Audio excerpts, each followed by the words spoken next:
Good morning. Meera വ്ളോഗ്സിലേക്ക് എല്ലാവർക്കും സ്വാഗതം. നമുക്കൊന്നൊരു easy ആയിട്ടുള്ള ഗ്രീൻ പീസ് കറി ഉണ്ടാക്കാം. തലേ ദിവസമേ ഗ്രീൻ പീസ് ഞാൻ കുതിർത്ത് വെച്ചിട്ടുണ്ട്. അതിനെ ഇവിടെ കഴുകി വൃത്തിയാക്കി വെച്ചിട്ടുണ്ട്. അതിനാവശ്യമായ ഒരു സവാള, ഒരു ഉരുളക്കിഴങ്ങ്, ഒരു തക്കാളി, കുറച്ച് വെളുത്തുള്ളി, കുറച്ച് ഇഞ്ചി, 3 പച്ചമുളക്, ഇത്രയും ഞാൻ എടുത്തിട്ടുണ്ട്.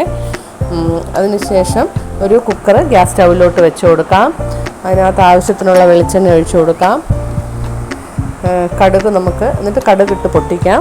അതിനുശേഷം 2 ഗ്രാമ്പു, 2 കറുകപ്പട്ട ഇതും കൂടെ ഇട്ട് അതിൻ്റെ ഒരു മണം വരപ്പോഴത്തേക്ക് കുറച്ച് കറിവേപ്പിലയും കൂടെ ഇട്ട് നമുക്ക് അരിഞ്ഞു വെച്ചിരിക്കുന്ന സവാള ഇട്ട് വഴറ്റിയെടുക്കാം. ഞാൻ വേറെ കറി മസാലപ്പൊടിയൊന്നും ചേർക്കുന്നില്ല. ഈ ഇട്ട ഗ്രാമ്പും കറുവപ്പട്ടയും മാത്രമേ ഈ ഗ്രീൻ പീസ് കറിയിൽ ഞാൻ ഇടത്തുള്ളൂ. അതിനുശേഷം ഇത് നല്ലപോലെ ഇളക്കിയെടുക്കണം. കുറച്ച് ഉപ്പും കൂടി ഇട്ടേക്കണേ. ഞാൻ ഇട്ടത് കാണിക്കാൻ വിട്ടുപോയി. എൻ്റെ ചാനൽ നിങ്ങൾക്ക് ഇഷ്ടപ്പെടുകയാണെങ്കിൽ ഒന്ന് സബ്സ്ക്രൈബ് ചെയ്യണേ, ഷെയറും ചെയ്യണേ, ലൈക്കും ചെയ്യണേ. അതിനുശേഷം നമ്മളിവിടെ എടുത്തു വച്ചിരിക്കുന്ന പച്ചമുളകും കൂടി ഞാൻ കീറിയിട്ടിട്ടുണ്ട്. അത് നല്ലപോലെ ഇളക്കിയതിന് ശേഷം എടുത്തിരിക്കുന്ന പൊട്ടാറ്റോ ചെറുതായിട്ടരിഞ്ഞ് അതും കൂടി ചേർത്ത് കൊടുക്കണം. ഒരു കയ്യിൽ ഫോണും ഒരു കൈ കൊണ്ട് ഇളക്കുന്നത് കൊണ്ടാണ് ഇങ്ങനെ തിരിഞ്ഞ് പോകുന്നത്.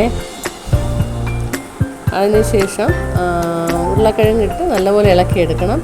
അതിൻ്റെ കൂടെ തന്നെ ഇഞ്ചിയും വെളുത്തുള്ളിയും കൂടി ചതച്ച് വെച്ചിട്ടുണ്ട്, അതും കൂടി ഇട്ട് കൊടുക്കണേ. ഈ സമയത്ത് ഇട്ട് കൊടുക്കണം. ആദ്യമേ ഇട്ട് കൊടുത്തു കഴിഞ്ഞാൽ കരിഞ്ഞു പോകാൻ ചാൻസ് ഉണ്ട്. അതുകൊണ്ട് നമ്മൾ ഈ ടൈമിന് ഇട്ട് കൊടുത്ത് നല്ലപോലെ ഇളക്കിയെടുത്താൽ മതി. അപ്പോൾ അതിൻ്റെ ആ ഒരു മണവും ഇതെല്ലാം അങ്ങനെ തന്നെ നിൽക്കും. അതിനുശേഷം എടുത്തു വച്ചിരിക്കുന്ന തക്കാളിയും ചെറുതായിട്ട് അരിഞ്ഞ് ഇതിൻ്റെ അകത്തോട്ട് ഇട്ട് കൊടുക്കാം. നല്ലപോലെ ഇളക്കി എടുക്കണം. ഒരു തക്കാളിയും കൂടി ഇട്ട് നല്ലപോലെ ഇളക്കി നമുക്ക് കഴുകി വെച്ചിരിക്കുന്ന ഗ്രീൻ പീസും കൂടി ഇട്ട് കൊടുക്കാം. നല്ലപോലെ ഇളക്കിയിട്ട് ഗ്രീൻ പീസും ഇട്ട് കൊടുത്ത് അതും ഇട്ട് നല്ലപോലെ ഒന്ന് ഇളക്കിയെടുക്കണം.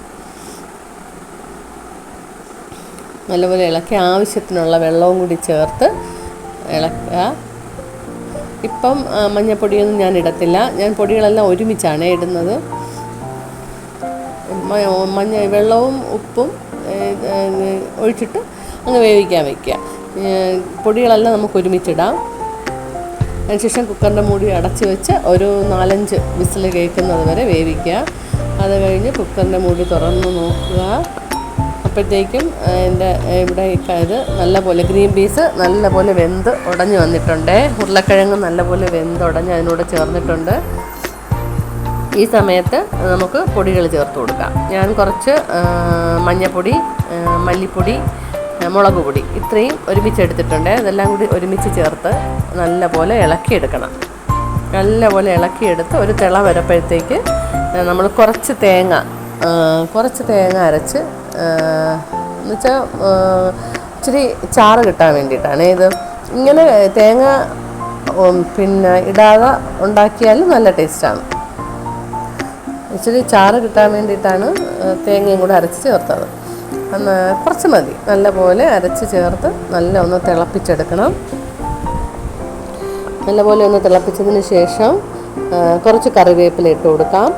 കറിവേപ്പില ഇട്ട് നല്ലപോലെ അതൊന്ന് ഇളക്കിയെടുത്ത് നമ്മൾ തീ ഓഫ് ചെയ്തതിന് ശേഷം കുറച്ച് കൊത്തമല്ലി ഇലയും കൂടി ഇട്ട് കൊടുക്കണം. നല്ലൊരു മണത്തിന് വേണ്ടിയിട്ടാണ്, നല്ലൊരു ടേസ്റ്റുമാണ്. ഇത് ഇടിയപ്പത്തിൻ്റെ കൂടെയും ചപ്പാത്തിയുടെ കൂടെയൊക്കെ കഴിക്കാൻ നല്ലതാണ്. അപ്പത്തിൻ്റെ കൂടെ കഴിക്കാനും നല്ലതാണ്. എനിക്കിന്നിവിടെ ബ്രേക്ക്ഫാസ്റ്റ് ഇടിയപ്പമായിരുന്നു. അതിൻ്റെ കൂടെ കഴിക്കാനാണ് ഞാൻ ഇതൊന്ന് ഉണ്ടാക്കിയത്. നല്ല ടേസ്റ്റാണ്. അതിന് നമുക്കൊരു സെർവിങ് പാത്രത്തിലോട്ട് മാറ്റാം. നാളെ മറ്റൊരു വീഡിയോ ആയിട്ട് നമുക്ക് കാണാം. Thank you.